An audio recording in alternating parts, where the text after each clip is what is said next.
راه‌ها در حیات آدمان نقش مهم دارند، به خصوص راه‌هایی که زمان صاحب استقلالی کشور مورد استفاده بری اهالی قرار گرفتند.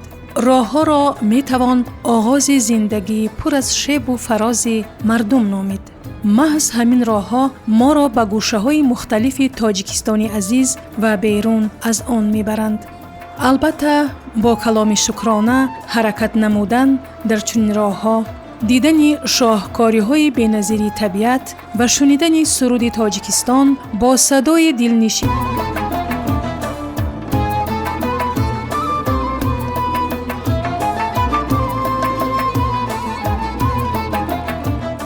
ما گروه ایجادی برنامه یک روزی دیه بعد از ساعتها حرکت کردن به جماعت دهات واروخ شهر اسفره رسیدیم.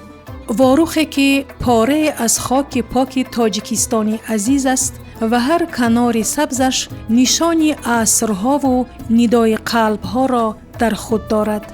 ساکنانش وطن دوست، هنرمند و آبادکار و آزاد روزگارند.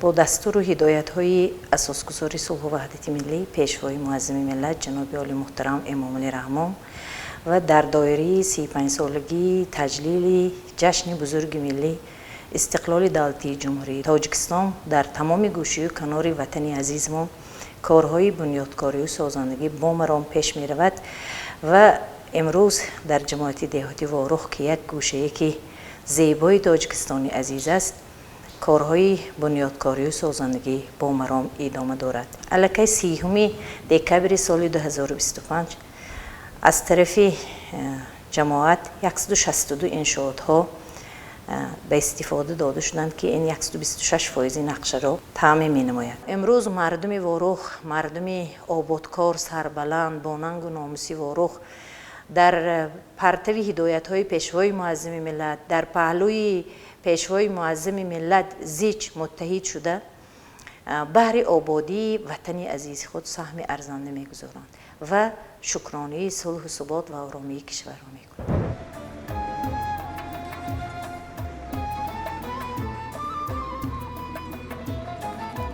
واروخ طبیعتش زیبا مثل که بهار است. تل و تپه و کمر کوههایش پر از خوچ و پودینه، کاکوتی و هلبو، زیرک و زعفران و گلخار که این همه منبع الهام است برای هر نفر ایجادکار. دهه‌ای سبز و بلند و رو به کیهان واروخم، سرزمین وارثان عالی سامان واروخم. با خیالم من برایم قله کوهت اگر میرسد دستان من با شمس تابان واروخم. چون سمرقند و بخارا تو نفتادی جدا، مانده ای اندر کنار تاجیکستان واروخم. روی وایت را نبینم هیچگاه ها پوشیده، روی سنگستان کوه مانی گلستان واروخم. من عوض هرگز نسازم پاره ات با قطعه دهم یک پاره ملک خراسان واروخم.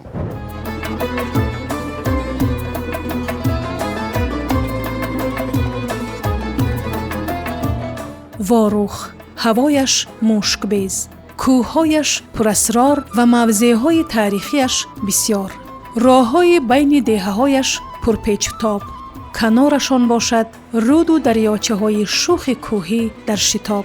سرگرمی تماشای طبیعت افسانوی این گوشه دیار به موضع خوشباد و هوای بید کج رسیدیم که مکانی دوست داشته ساکنان دهه و سیاحان داخل و خارج کشور است.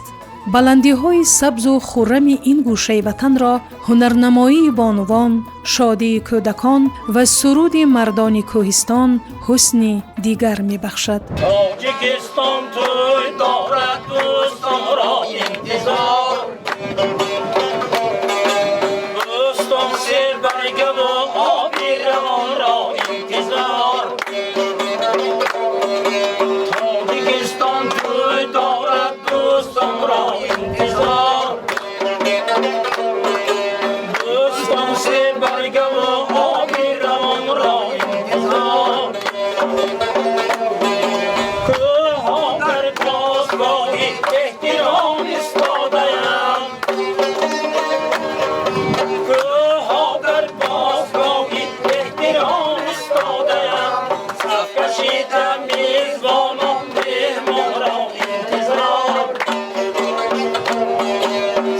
کشیدم میزبانان مهمان را انتظار.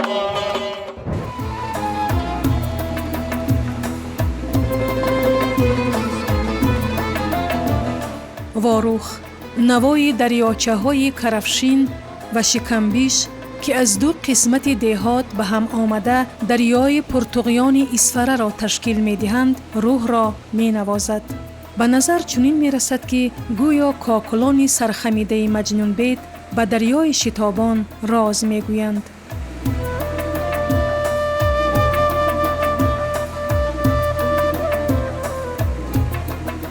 قلب کوهساران این گوشه وطن خزینه است پر از قصه و روایت های مردمی.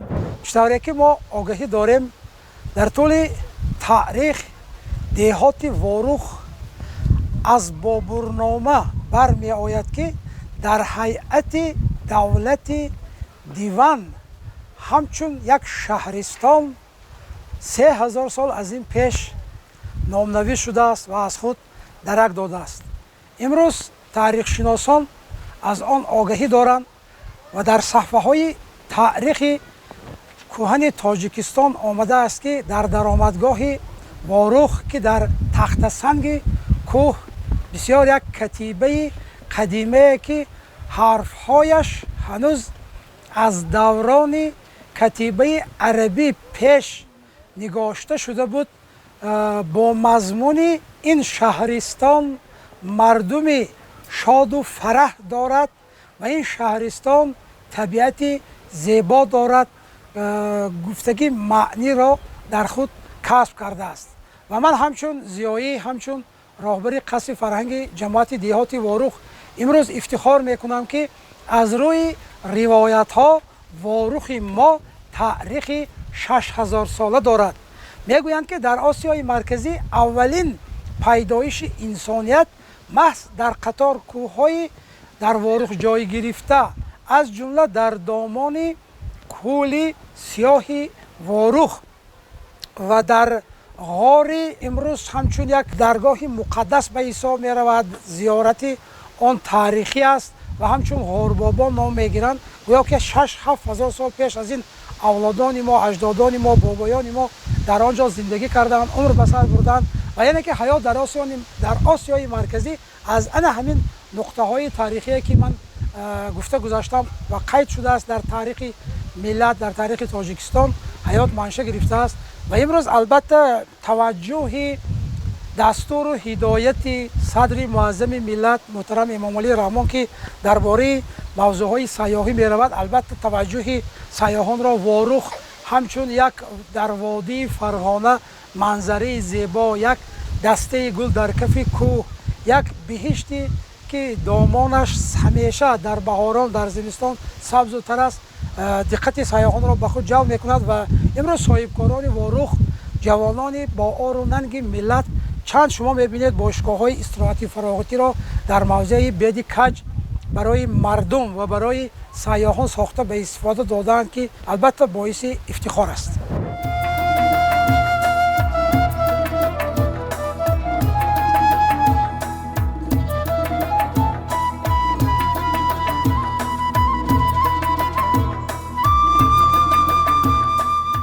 واروخ چهره کشاده واروخیان از محبتشان به سرزمین اجدادی و مهمان نوازی تاجیکانه‌شان درک می دهد. برایشان باعث شکرانه و افتخار است که سیاحان از داخل و خارج کشور مهمانشان می شوند. از میوه های شهدبار باغ های با هوس های سبز بنیاد کردهشان کام شیرین می کنند. با خود آبی چشمه های شفابخش را می گیرند تا ره به ره تشنگی خیش را شکنند.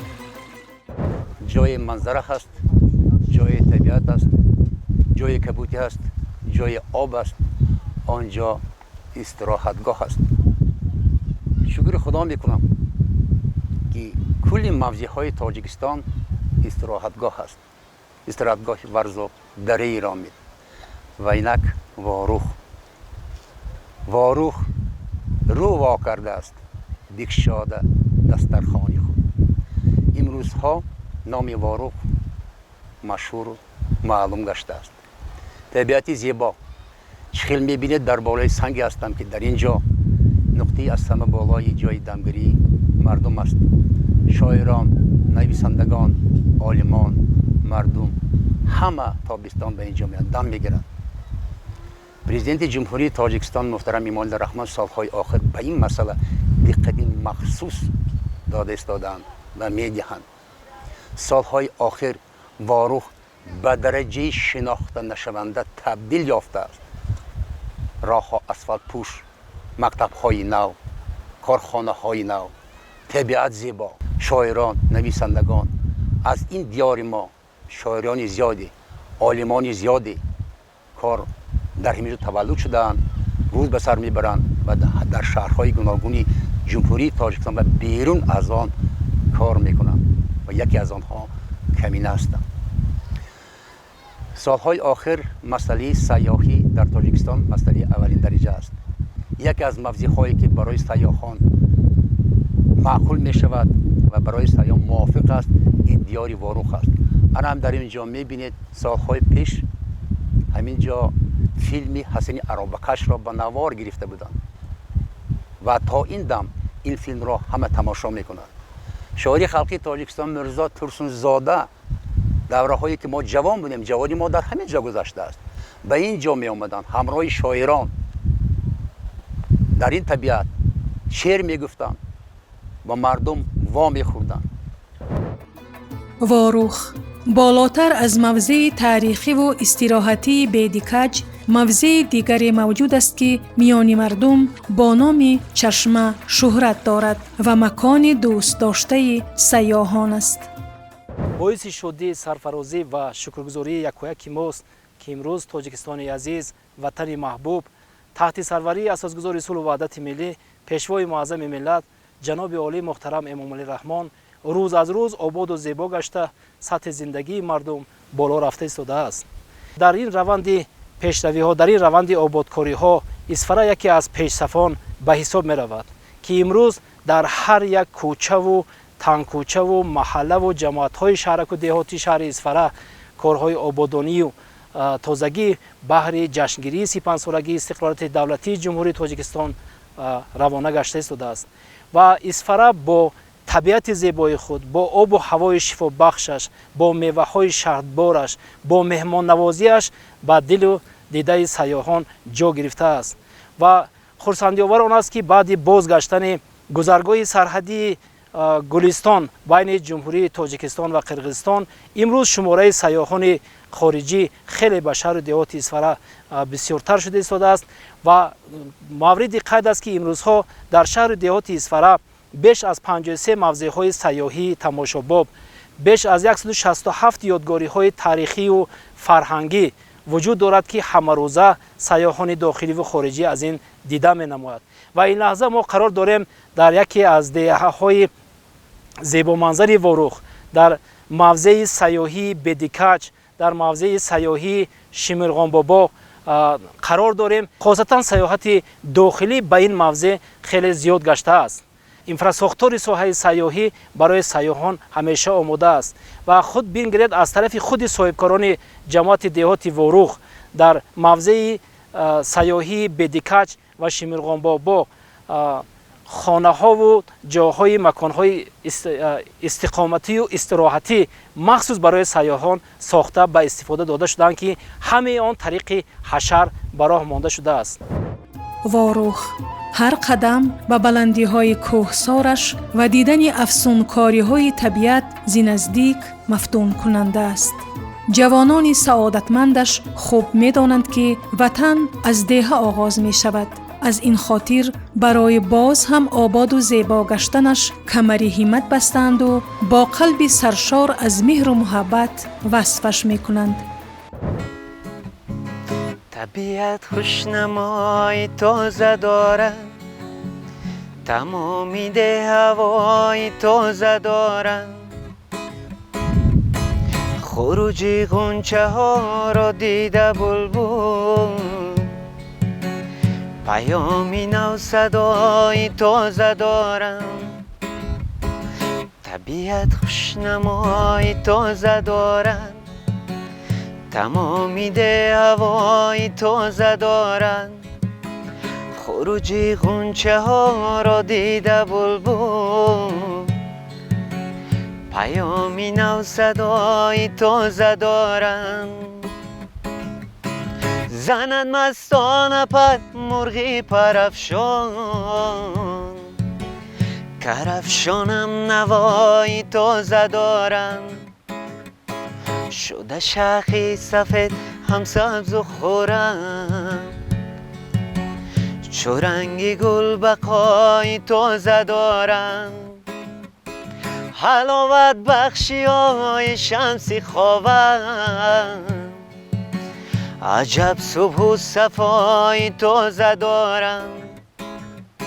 بیشتر واروخم هوا گرفتم، مکانم را بخوای تازه دارم.